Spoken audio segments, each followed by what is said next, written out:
Final Fantasy VII was released 23 years ago on the PlayStation.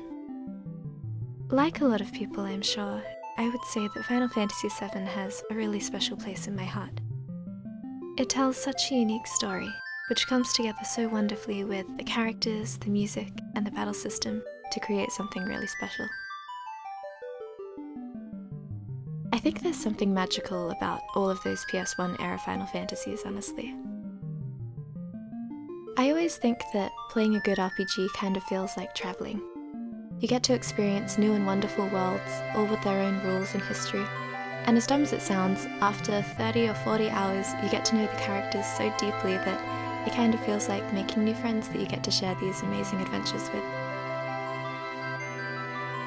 I don't know, maybe I just feel that way because I was a lonely kid. Or maybe I was a lonely kid because I would rather fight monsters with my cool party members than do anything else. I really think that video games, and especially the older games that I grew up with, are kind of like time capsules.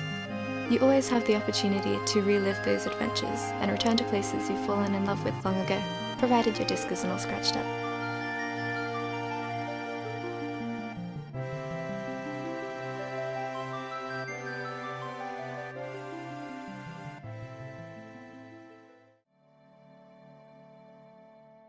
Now, the incredible thing about remaking a game like Final Fantasy VII 23 years later is that it gives us an entirely new lens to experience it through. Seeing Midgar come to life was amazing. They've turned it into a city that is so expansive and full of even more people to talk to and places to see, and it's just beautiful.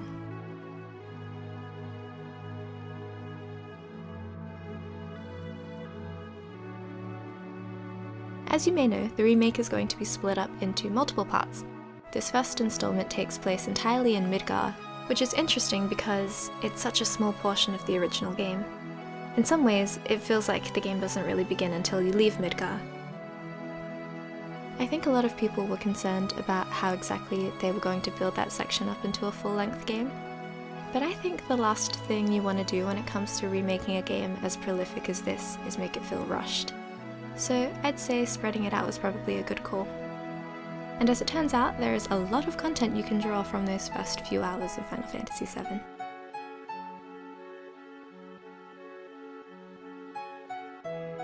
It took me almost 49 hours to beat the remake, and personally I thought the pacing was fine. They've added more dialogue and more plot points here and there, and I thought those things really enriched the story and just the experience as a whole. Obviously, the map is a lot larger too, which is really cool. In the remake, the bombing missions are turned into much bigger events. There's not much to see in the original reactor areas, but in the remake they are much bigger and a little more complicated to navigate, but I still didn't feel like those parts of the game dragged on. I was happy to spend more time wandering around the reactor, and it felt like a pretty realistic setup, I think. I think there was great attention to detail throughout the remake. It was really cool to see the new gameplay elements they added that were inspired by things in the original. The giant robot arm in the collapsed expressway is a good example of this. You can see it there in the original when you're making your way back to Sector 7 with Aerith, but there's no way to interact with it. In the remake though, they turned it into a puzzle that you need to work out in order to keep moving through the tunnel. I really thought that the remake was a fantastic homage to the original, particularly in the beginning. When you compare the two, you can see that a lot of care was taken in recreating even small pieces of the story.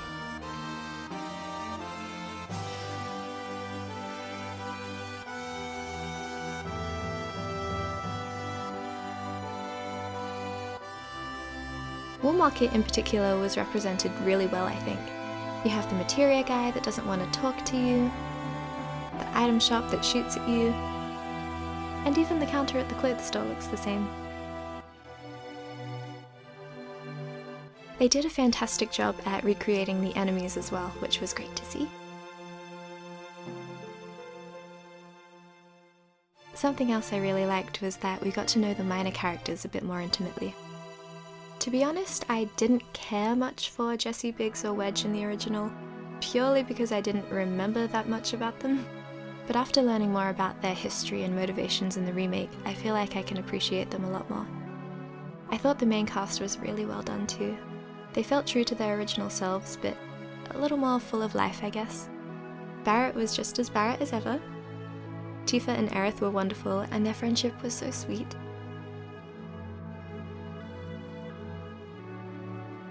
Something I vividly remember about Cloud is that in the original he had this really distinctive shrug that he would often do. I think that gave me the impression that he was a little more laid back, kind of like, I guess I'm doing this now, what are you gonna do? And because of that, I think when I saw him in the remake he seemed a little colder than I remembered him. You're a real dick, you know that? But I did recently go back and play the original a little bit, and I don't think his personality was too far off. I do miss the shrug though. I think that spending more time in Midgar and getting to know the people better also makes all the things that happen along the way even more impactful and emotional. Not only that, but because all of the smaller areas were expanded so much, the slums felt bigger and more populated, which also adds to the emotional impact of certain events. For example, and this is a spoiler for a plot point that happens only a couple hours into the original game, but beware. When the Sector 7 plate comes down, I think it hit me a lot harder in the remake.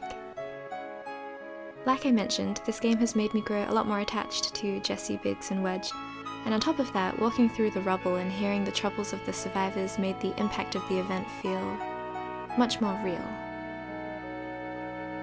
There's actually a tiny bit of dialogue in this scene that I think is really sweet. Right before the plate falls, Wedge is down in the slums trying to convince a pair of guards to open up a gate to let people escape. There's a senior guard paired up with a new recruit, and the older one is very dismissive and refuses to take the threat seriously. But you can tell that the younger guard is kind of troubled by this. Eventually he decides to ignore his orders from Shinra and the advice of this senior officer, and opens the gate. And after it all happens, you see the two guards with the other survivors, and if you listen to their conversation you can hear that the older one actually praises the younger one for what he did, and for putting the safety of the people above their orders from Shinra, even though he was initially disapproving of this decision. It took me by surprise to see this Shinra officer acknowledge that his judgment was misplaced, and even though it's really just a small conversation that you can easily miss, I thought it was a really nice display of the goodness of humanity. But yeah, there's a lot of emotion around that whole event, and I love that. When I play games, I want them to be able to make me feel things. On a much lighter note, another thing I love about the remake is that you can actually see the materia slots on your weapons and accessories while you're walking around, and it changes based on what materia and what weapons you're using. This probably isn't that exciting to most people, but I really love materia. And it makes it so much easier to picture, like, yes, I'm just sliding my fire materia into this indentation on my Buster Sword. For some reason, the materia weapon binding always felt a little mysterious to me. I mean, it's plainly visible on the US cover, but I'm Australian and this is our box art, so maybe I can get a pass on that. On the subject of materia, the remake also introduces this cool new character named Chadley. He is a Shinra intern who will develop materia for you if you gather battle data for him by fulfilling certain battle objectives. They're not that hard and you can probably fulfill most of them without even thinking about it, but I think it's pretty cool. Quick note about the battle system as well. Obviously it's very different, a lot more action heavy. I'm most comfortable with a turn-based battle system. The original had active time battle, which has that same feel, even though your enemies aren't actually going to wait for you before attacking. The remake still incorporates active time battle elements on top of the running around and action attacks, and overall it's a hell of a lot of fun. So my final thoughts. Playing the remake has made me really happy. Midgar was familiar and nostalgic, but also full of new life, and I loved exploring it. Now, I didn't want to talk about the ending too much because it's kind of controversial, but I do want to share my thoughts on it real quick. It's revealed at the end that the whole twist of this game, the point to it, was to create a scenario in which it was possible for the original story to be rewritten. You actually destroy the embodiment of destiny that was working throughout the entire game to keep the story on track and in line with the original game. At first, this idea might seem kind of ridiculous because that was the story that everyone fell in love with in the first place, and to change it isn't really something that anyone asked for. But taking a step back to think about it, I think I can understand why the characters themselves may have wanted to change that history, especially after experiencing the visions that they'd had. They might want to create a better ending, one where Aerith doesn't die. I would love to play a faithful remake of the original, even if I knew everything that was going to happen and there were zero surprises. I'm the type of person who likes the familiar and enjoys reliving old memories, so I would still find that really exciting, I think.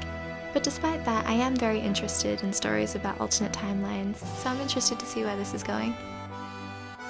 I think in this case the reason why it was so controversial is because the timeline that's being rewritten is such a beloved one. But at the end of the day, I don't think any remake really has the power to ruin its source material.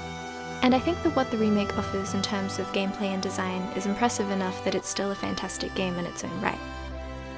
Plus, this first one at least follows the story closely enough that it's not much of a problem. We'll see what happens with the others, I guess. So yeah, that's all I have to say. Final Fantasy VII is absolutely wonderful, and I've had the best time revisiting it.